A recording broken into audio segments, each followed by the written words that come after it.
Ladies and gentlemen, this is the Right Guys podcast. Oh my gosh, what happened with the Epstein docs? I mean, what happened? What happened? We're going to talk about it. And now your hosts, Josh Hammerling and Max McGuire.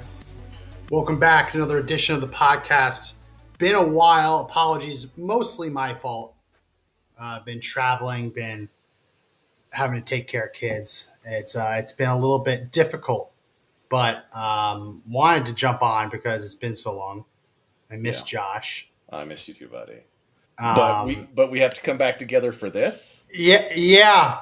I mean, we're not going to play all the clips of Trump. I mean, basically, they got Trump with a clip of him saying, "Why are you talking about the Epstein documents?" This stinks, and it stinks. But the more there's been a lot of things that have happened over the years where we have strangely not gotten the information from it. Right? You have the mass shooting in Las Vegas that just disappeared, got memory hold. Oh, we will never know what his motives were. The first assassination attempt on Trump's life. Mm-hmm. Oh, we'll never know why this 20-something decided to just shoot the 45th president of the United States in the ear. Who knows who he's talking to? And now with this, because remember, when they first rolled out, this is the problem. You can't. I get what Trump's trying to do and saying, hey, it's a non-story. Let's just focus on the other stuff. But when you bring all of the conservative influencers into the White House and you hand them binders that say Epstein docs phase 1, right? You, in doing that, admit that this is worthy of people caring about, right? You wouldn't have brought the influencers in if you didn't understand and accept and recognize that people want answers for this. And you wouldn't call it phase 1 if there wasn't a phase 2 and a phase 3 and so on, right? So when they made that decision, they recognized it was important and they understood that there was more than they were releasing in that phase. Otherwise, they wouldn't have called it phase 1. They would have called it, this is it. Yeah. Looking at this and looking at it in the context of the Trump assassination attempt, of the mass shooting in Las Vegas, I am of the belief that this is being killed because of the damage it would do to the country. Now, I'll say this.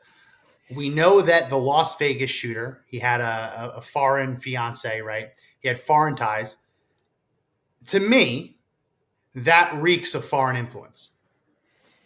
And we're going to sweep that under the rug because if the American people knew that a foreign country was behind that, they would demand blood. They demand retribution. I think the same is true, my personal belief, of Donald Trump's assassination attempt.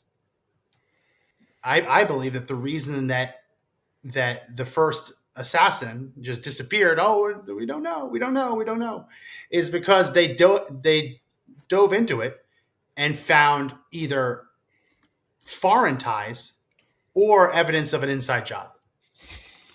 And I don't think the federal government, specifically the Secret Service or any of these agencies, survive if they can prove an inside job.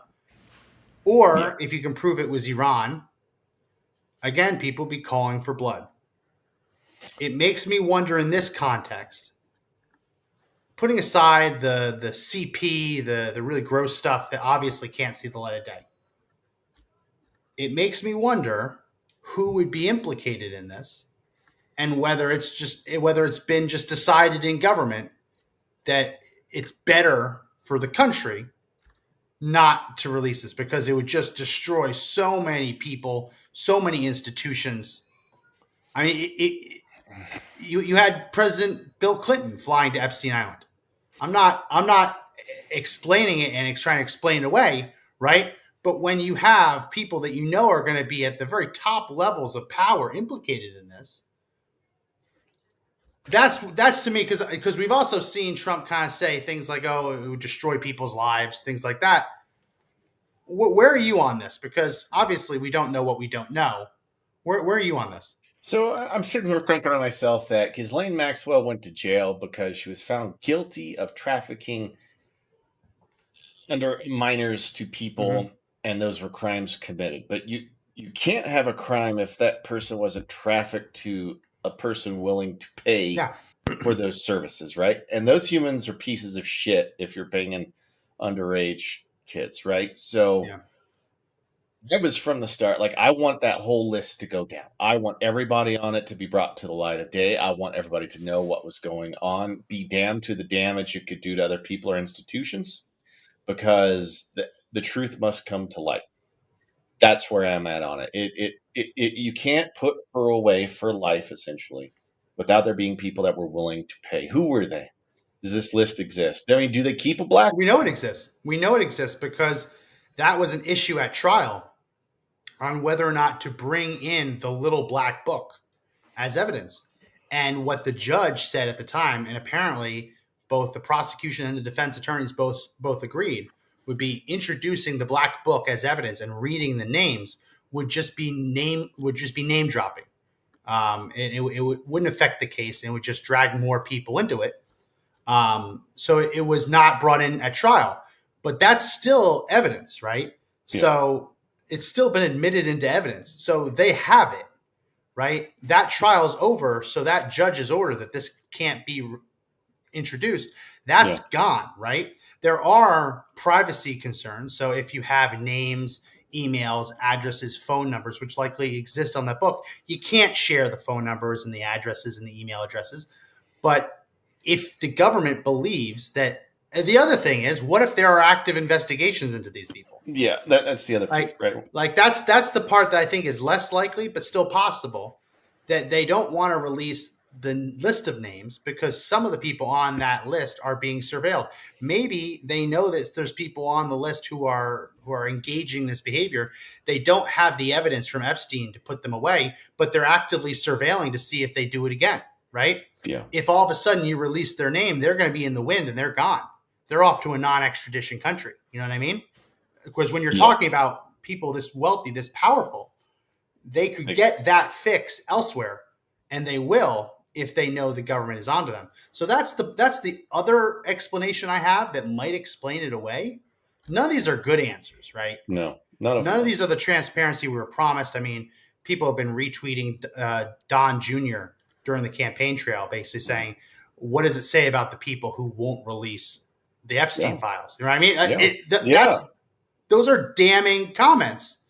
And for Trump now to he's basically ordering us to stop talking about this, which I don't think is going to work. No, and the more they hold the evidence and they don't put it out there, the more people are going to want it, the more they're going to demand it. And the worst kind of black eye it's going to seem to be for the administration. This is probably the worst black eye that could happen to the Trump administration right now.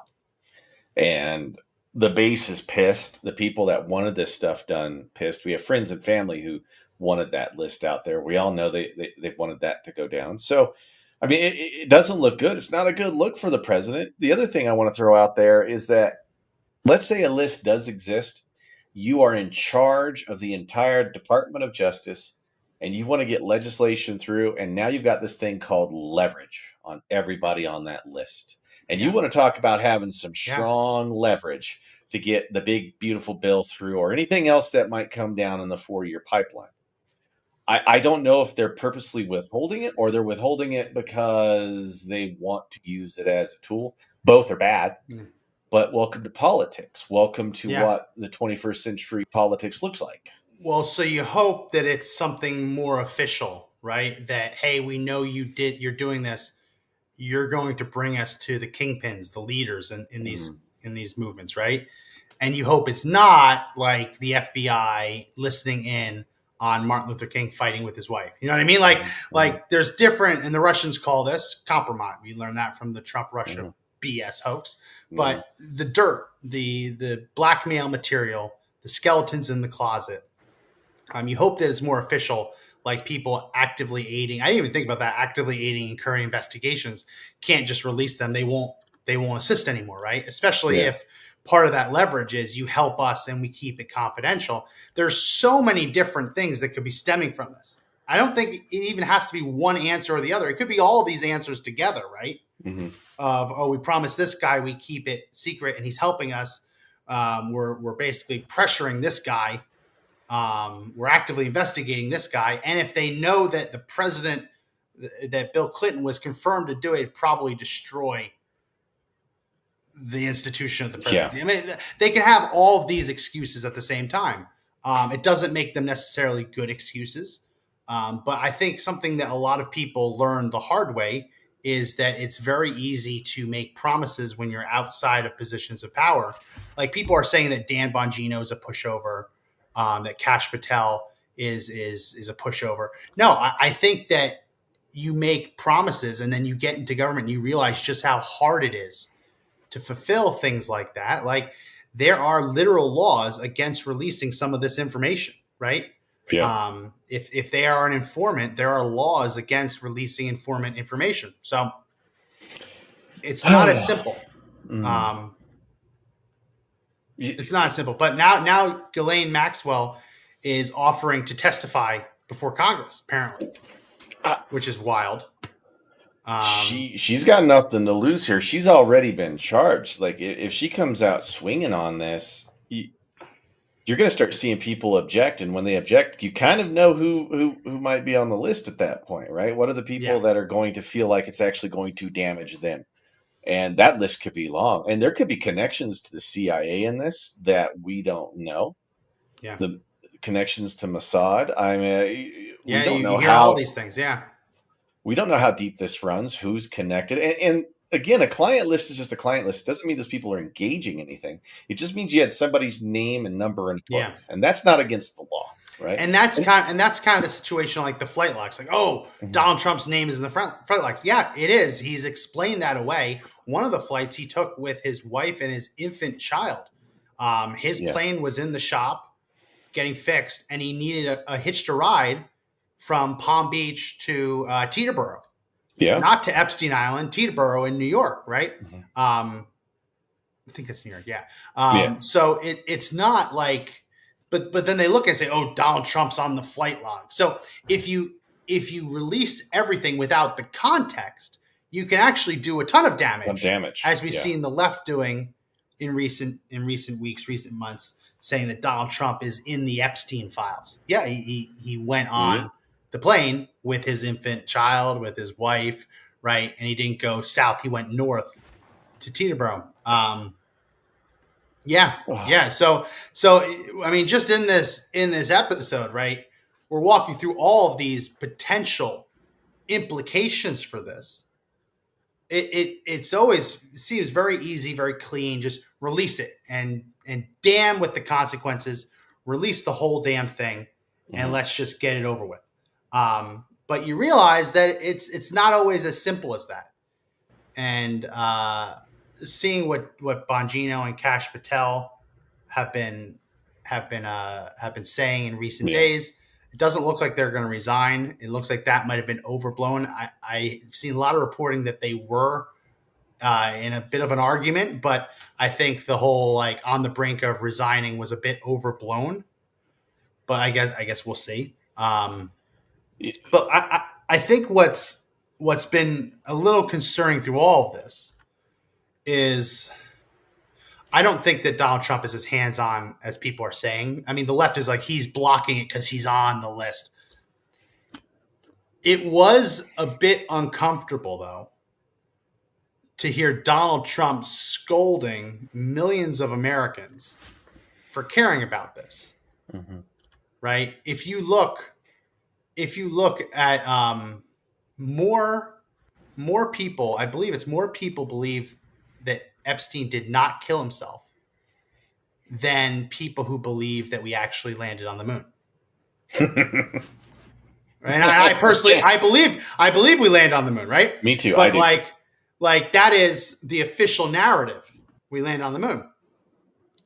More people, like if you take all the people who say we never landed on the moon, right? You put them all in a room, right? That would be more than the people in America who believe that Epstein actually did commit suicide. Why sit on what? And people, they're the ones that vote. They're the ones that watch the TV. They're the ones that start demanding answers that are out there. And they're the ones that are going to start saying, well, release it, release it, release it. It's got to go out there. And there's your base getting pissed off. I mean, you kind of, if you're going to not release it, you need to do it before the next midterm election so it doesn't become a thing. Well, it's got to be soon. And the way that they released this unsigned memo, it was like late at night on a Friday night after business hours. It got leaked to liberal newspapers, right? It was unsigned, so it didn't have anyone's signature attached to the bottom of it, right? You look at that and you're like, well, that seems designed to hurt the administration, especially because that was coming off of a big week of wins for Trump that Trump was having. Mm-hmm. And all of a sudden, all of that gets pushed aside and this gets pushed into the forefront. It makes the only reason in my mind that was actually released that way was to hurt Trump. Or maybe there were people in his orbit that didn't want it to get pigeonholed and wanted to make sure that it made people mad. I don't know. It just none of this was done the right way. No one's handled it the right way. Right. This whole thing has been cloaked in shadow and conspiracy since we learned about it, and it just continues now. And I think that's what's got people all pissed off about it. What are they hiding, and who are they protecting? And it's got to be their own ass. It's always your own ass. Like, you're always CYA in it, right? And I feel like there's just something in there that's so damning, something in there that's so earth-shattering that, I mean, there's a reason they're not going to ever let it see the light of day. And the question is that going to affect elections? You know, ultimately it comes down to, does this get you elected or not?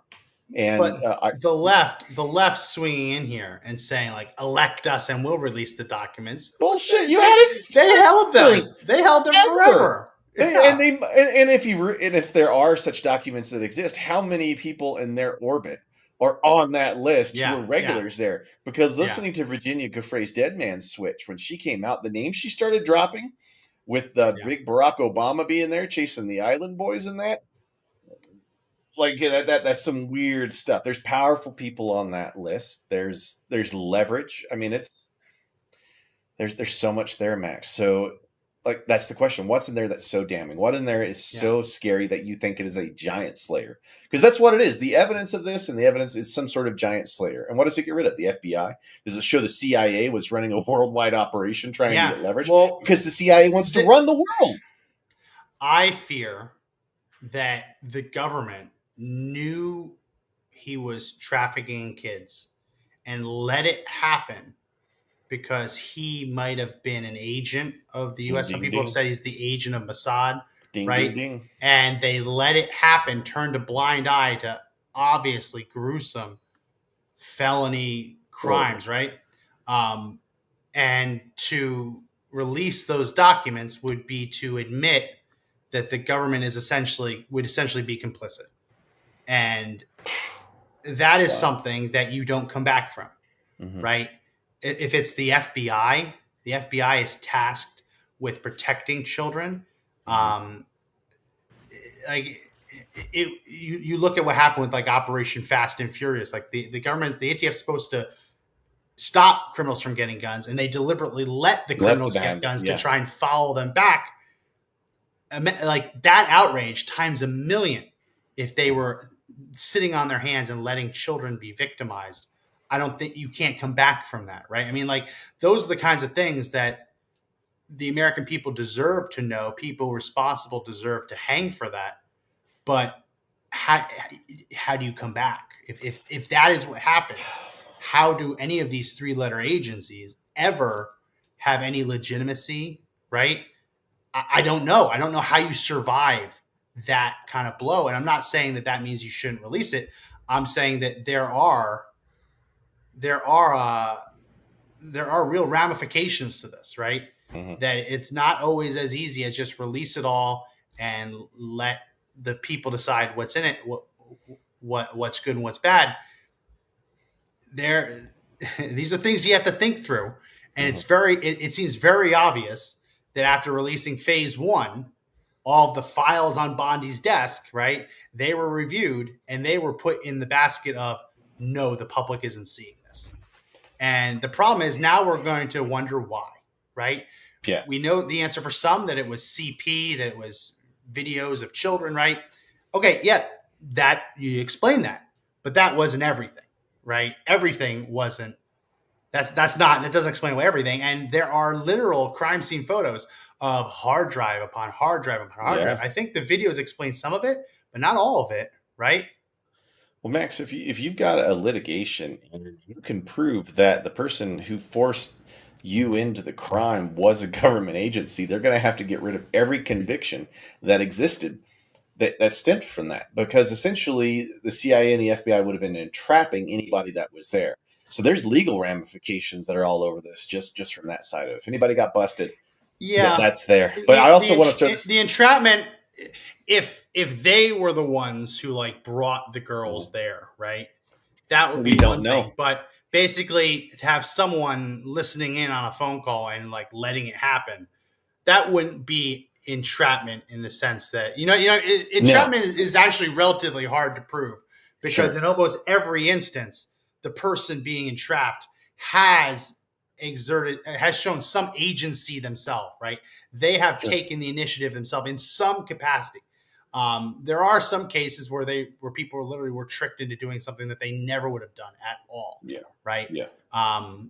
But you can't. It's hard to say that someone was entrapped when they got on their own private jet and flew to Epstein Island on their own dime, right? Yeah. But what if Knowing what was going to be there.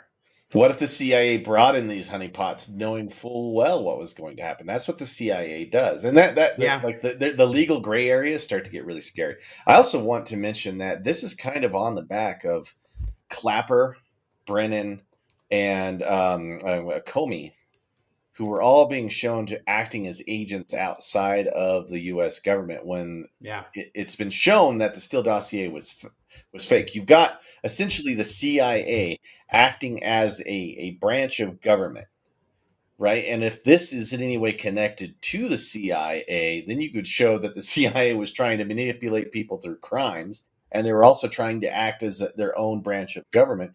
You would be uncovering or unmasking what would essentially be the dark state or the deep state.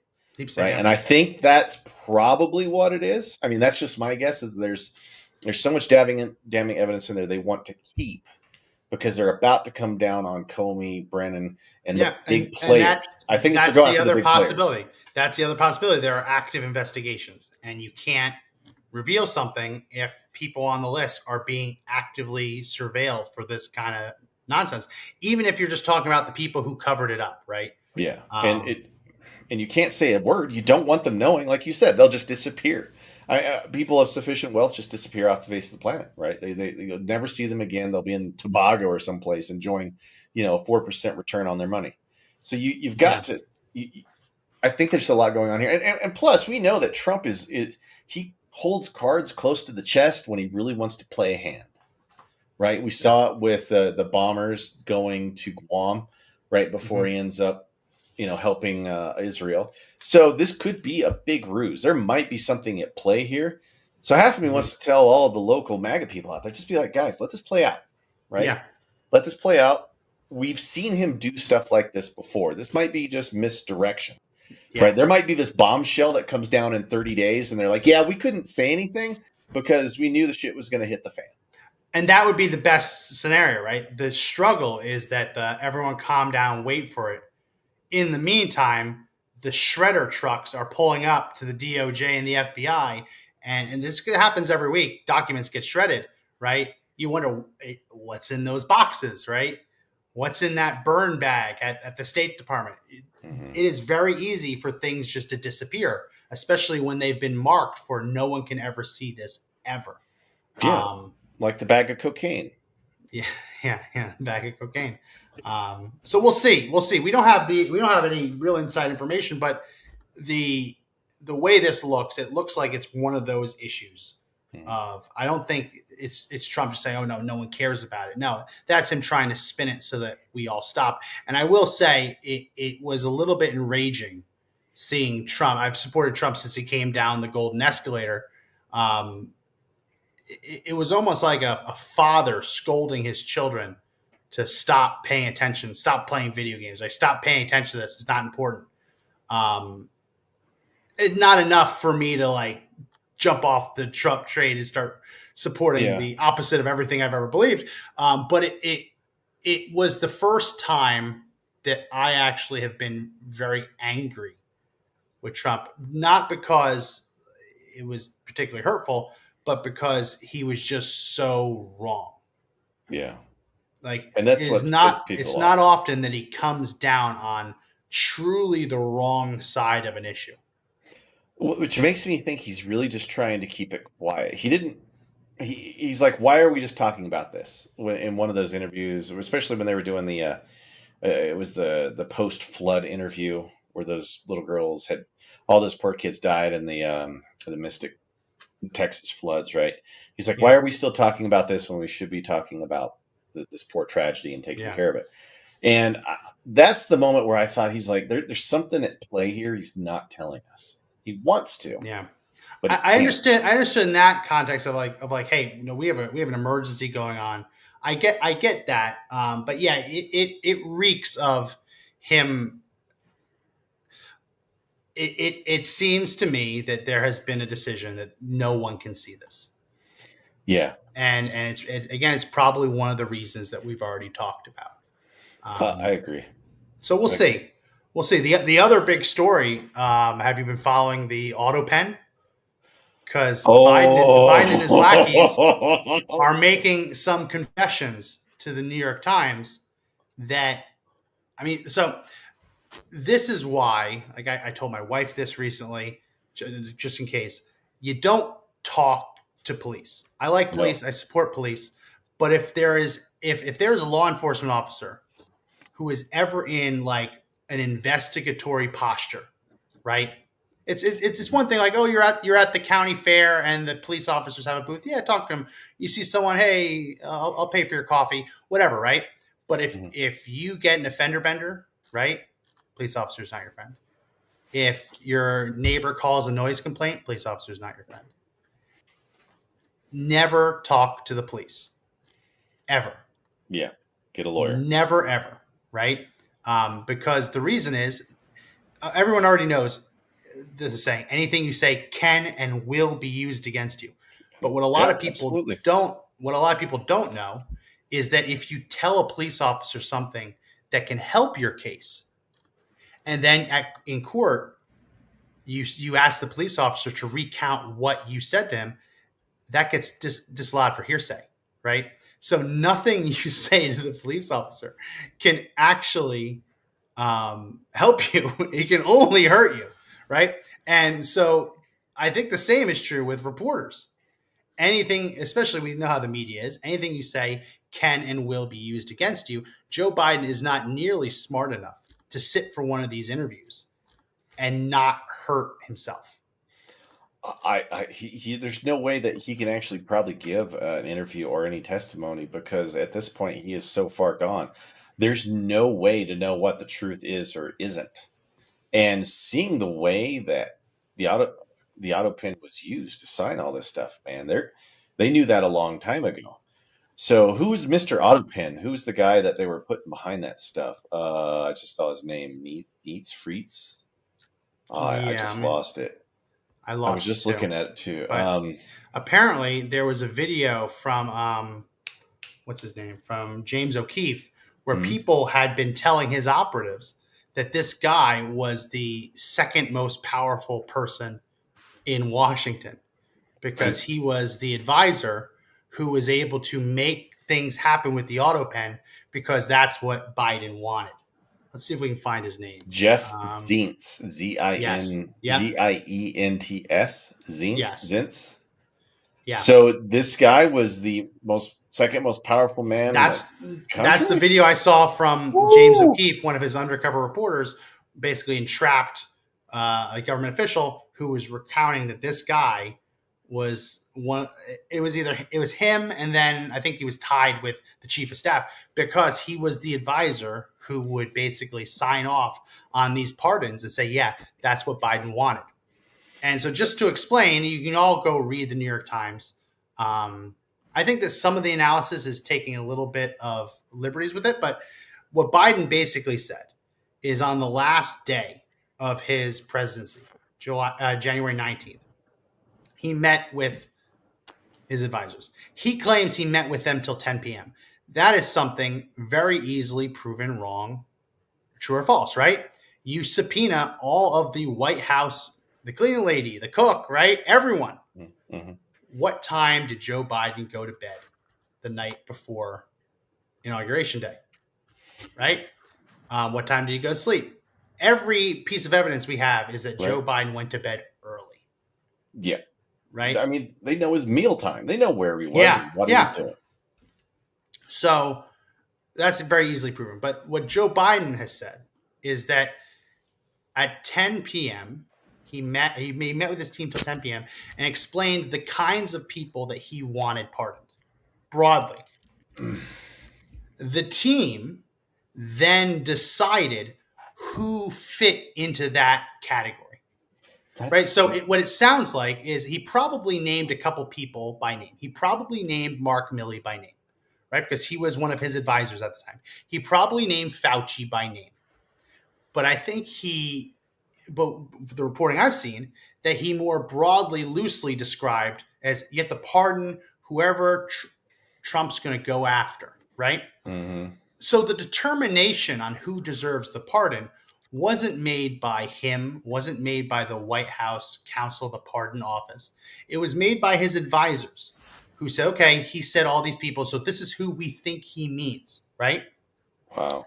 And that's an okay assumption to make as long as you bring the final list to him for authorization, right? If Joe Biden says everyone who Trump can go after, you say, okay, give us a few hours. You come back to him. You should come back to him in a few hours. Say, okay, this is what you told us to do. This is the list of people. This is why we think it fits with what you were worried about. And sign off, and we'll get these pardons out. That last step didn't happen.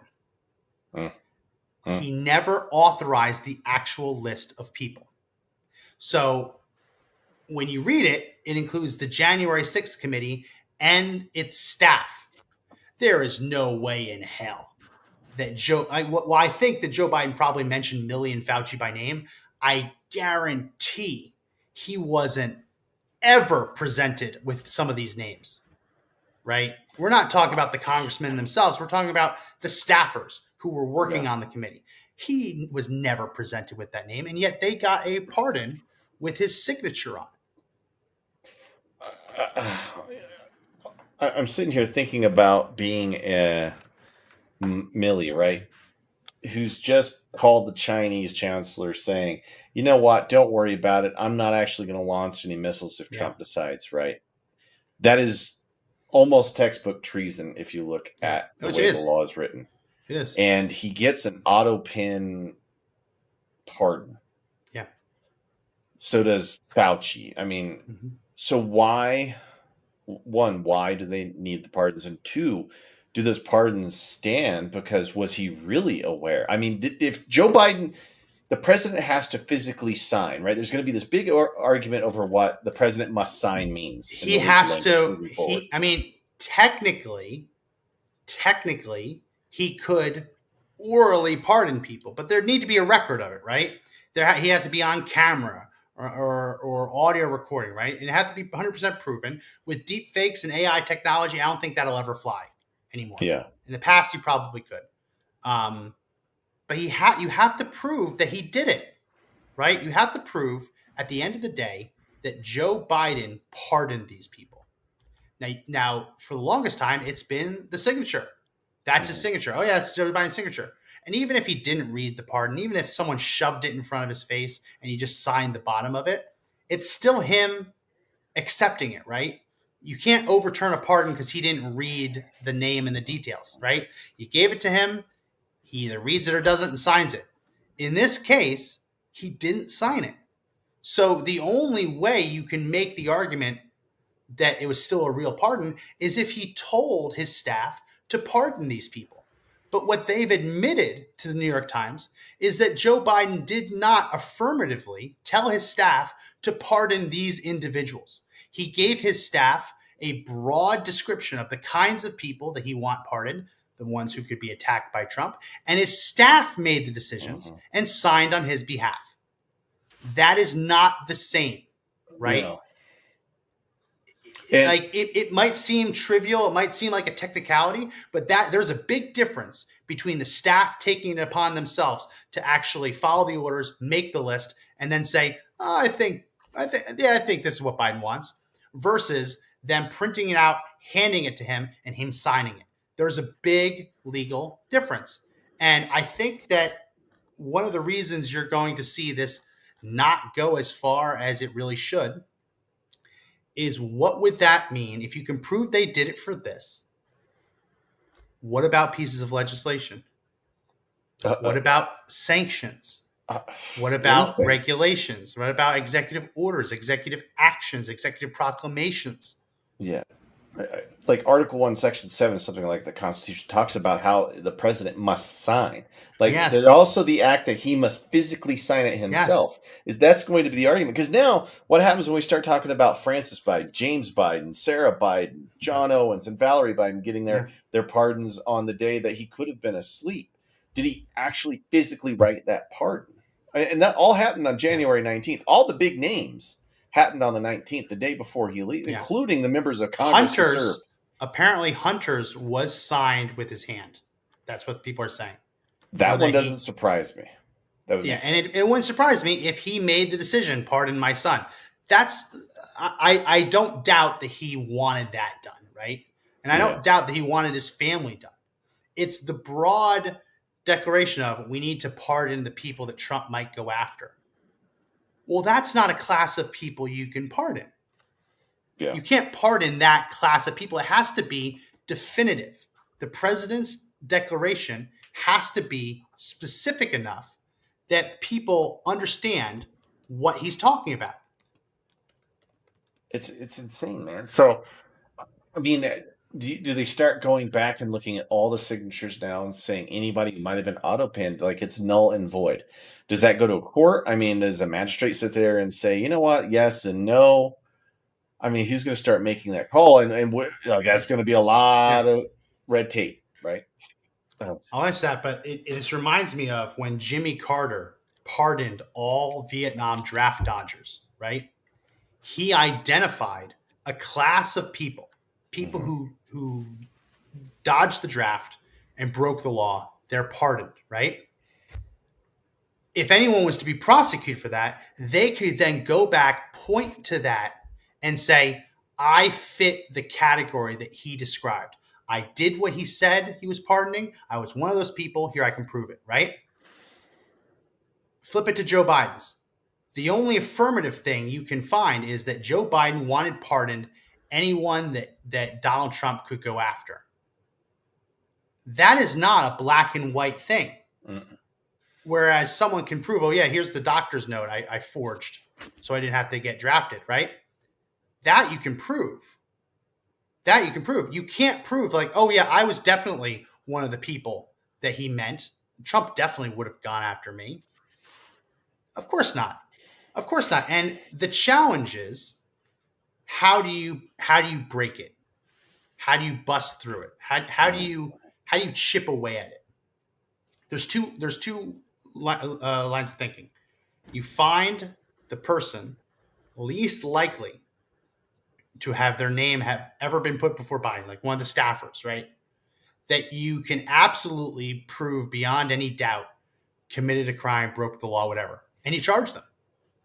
You charge them with a crime that's covered by the pardon, and you argue in court the pardon's invalid because Joe Biden never actually pardoned them. That his staffers decided that this low-level staffer would get pardoned. And Joe Biden never said their name, never wrote their name, never signed it, never had any idea. That's one way to go about it. The other way, I like this idea, getting Joe Biden in an interrogation, and you hand him a list with names on it. Mm-hmm. And you ask him, who did you pardon? Ask him, who did I you pardon? Some of the names are real. Some of the names are fake. think, Some yeah, of the names got pardons. Some of the names didn't get pardons, and see what happens. yeah. And then the president would eventually have to go, well, show me the signature because I can't remember Yeah. all of them. And then once you look at the signature, then they'll say, well, that was an auto pen. Can you prove that that was your signature? Yeah. So does that auto pen count as the Yeah. signature of the president? And we're talking about what, a prospective pardons? So Yeah. Yeah. there wasn't even Preemptive. charges Yeah. brought, right? I Yeah. mean, he was just pardoning Yeah. for crimes that hadn't even been indicted, Yeah. Yeah. which is wild. Which The apparently the third, president has the power. the third option is that you, for at least the short term, let them stand because the pardons get rid of any right to plead the fifth. Yeah, Right? So even if yeah, you know you're going to try and pierce the veil and undo these pardons later, drag these people in to testify now. How this hasn't already happened, I have no clue. I thought yeah. this would I have know. happened months ago. The committee's Oh investigating yeah, it in Congress, but you need all of the Biden family. Everyone who received a pardon has to come in and answer questions. Why did you need to be pardoned? What did you do yeah, that needed to be pardoned? yeah. Right? Get it under oath. Get it under oath. And if you can get them, if you can catch them lying, that's a new crime, right? Crime, yeah, If you can catch absolutely. them lying, like if you get Hunter Biden in there and you say, "Tell us what you needed to be pardoned from," and he leaves something out, and you ask him, "Well, what about this?" and he denies it, that's a new crime. That's New crime. perjury, right? So that's the other alternative of the pardon's not the end because these people are still above ground. They're still living. They're still breathing. You still have the opportunity to get justice. Treat them the way James Comey treated Donald Trump's advisors Yeah, during the campaign, yeah. right?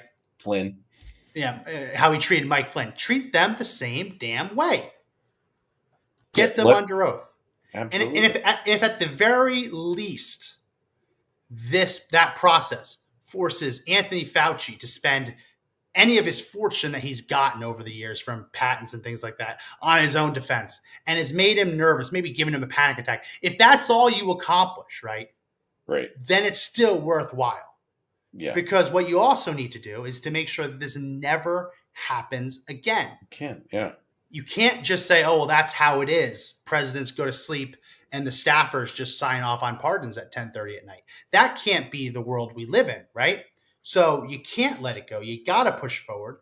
I think probably I would like to see the Fifth Amendment stuff come first.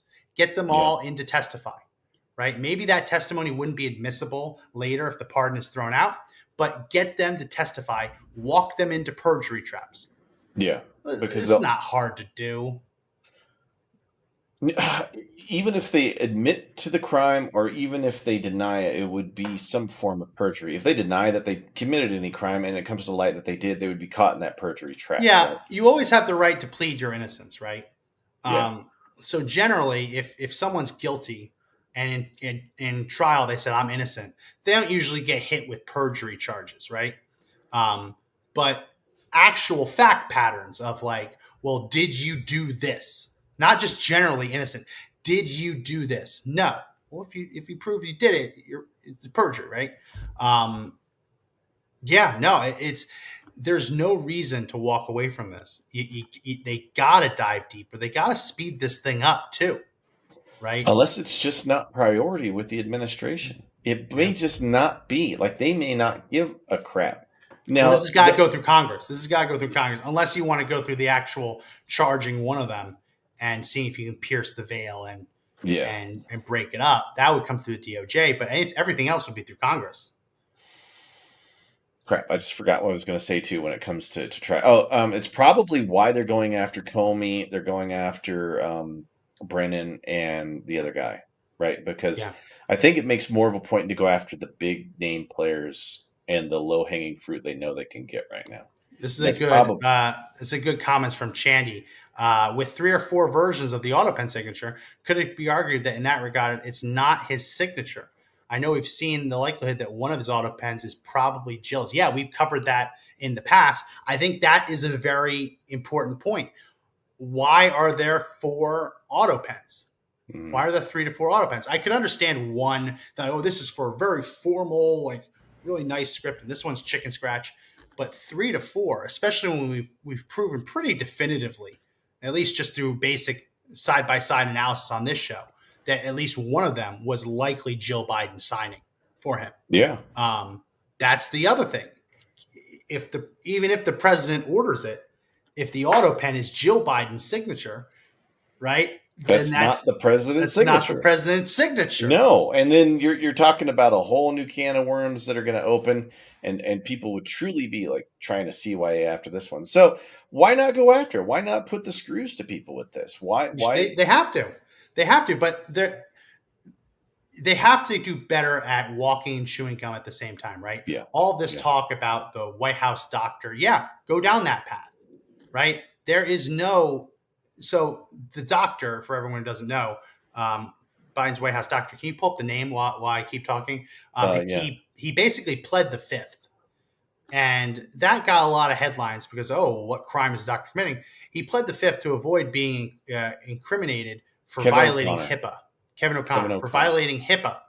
But HIPAA, which is basically saying you have to keep all patient records and patient details safe and secure, has an exemption for legal proceedings, like where you're legally compelled to answer, which a House subpoena would fall under, right? Yeah. So he has no out. So keep going after him. Absolutely. They're just not doing. The Democrats are much better at laying out the game plan and just following it, right? Where every week they had a new Trump family member dragging him in to testify. They're much better at this. And I don't know if that's just the Republicans being bad at it or if it's the rhinos wanting to look like they're doing something and not actually do it. There's a lot of those. Yeah. And O'Connor ended up pleading the fifth. And that's, his fear is that whatever he did could potentially incriminate him.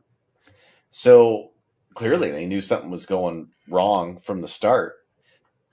And if his testimony will be key because he'll be the one that'll be able to say, we knew he had no memory on this date or at least this time frame, which means after that, who is running the country and who is directing the auto pen. They don't want his testimony out there. He doesn't want to talk, but we know it's coming because the moment that crap hits the fan, man, it is going to, it's going to fill the news cycle and people are going to lose their shit. Well, one of the questions, so his argument was like, I can't share this, HIPAA. One of the questions that he said he pled the fifth for was, were you ever instructed to lie about Joe Biden's health? Yeah. That is not HIPAA protected. No. Right? In fact, that he could lose his license if he was lying about the president. Patient records, by definition, cannot include false information, right? Yeah. So he pled the fifth for that. So it can't be for the reason he says. It has to be for him that he actually did, right? Yeah. Because that, as you said, that's a different falsifying medical records. Like that there's a lot of problems with that as well. So what I think the DOJ is going to need to do is I think they're going to need to draft up and send over an immunity agreement. Yeah. That is something that the left is very good at doing to force people to testify. Say you are immunized from any future prosecution for violating this statute, HIPAA, yada, yada, yada. That gets rid of the pleading the fifth, and then he legally has to answer. And it hasn't been used in a very long time, but technically there is a jail cell on the Capitol grounds, and anyone who refuses to comply with a subpoena can be arrested by the sergeant at arms, incarcerated in that jail cell, and held until they agree to testify. It's a hardcore tactic, hasn't been used in well over 100 years, but it is at the disposal. The left would do this to Trump if they could, right? If the roles were reversed and this was a Trump auto pen and the Democrats were in charge, this would look a lot different. And that's what I think Republicans need to get through their head and need to wise up about. And any last comments before we wrap up? Oh, the lies are being exposed, and Trump has got to walk a fine line with this. But I also say be patient with it. This might be a ruse. They might be working on something bigger than we can see. So don't get all up in a twist about it. Yeah. Yeah, there's so many forces at play trying to divide us, whether it's over the Epstein stuff, over this stuff, to say, oh, I'm on team Pam Bondi, I'm on team Kash Patel. You can think what you want, by all means, but don't let them pit conservatives against each other. Give it some time, see how this plays out. Let it People breathe. demanding the attorney general's resignation, that would completely halt all sorts of investigations. It would take months to get a new one in. Yeah. You basically lose the whole year. So you can't have that. So give it some time, give it some patience. And yeah, if after a couple weeks, couple months, you're proven right, yeah, call for it. But recognize who's stoking these flames, right? Yeah. There are some conservative voices stoking the flames, but there are also a lot of liberals who are very happy to see the chaos, because when you're in chaos, you're not Working. succeeding, right? Yeah. Yeah. You're not getting the job done. So Not getting the job done. be patient, gang. Be patient. Be patient. Well, that's it for this edition of the podcast. If you like it, give us a subscribe, give us a thumbs up, like, comment, follow, share, subscribe, all that fun stuff. We're on YouTube, we're on Rumble. So tune in for that. We also have the audio edition of the podcast, which I'll put this up right away for all of our audio listeners who haven't seen a podcast drop in a couple weeks. They probably think we're all dead. We're back, baby. Yeah, follow that podcast everywhere audio podcasts are found. That's it for this edition. My name is Max McGuire. I'm Josh Ammerling. Remember, the fight to take back our country is not over yet, but the only way we win is if we all stand up and fight together. See you next time.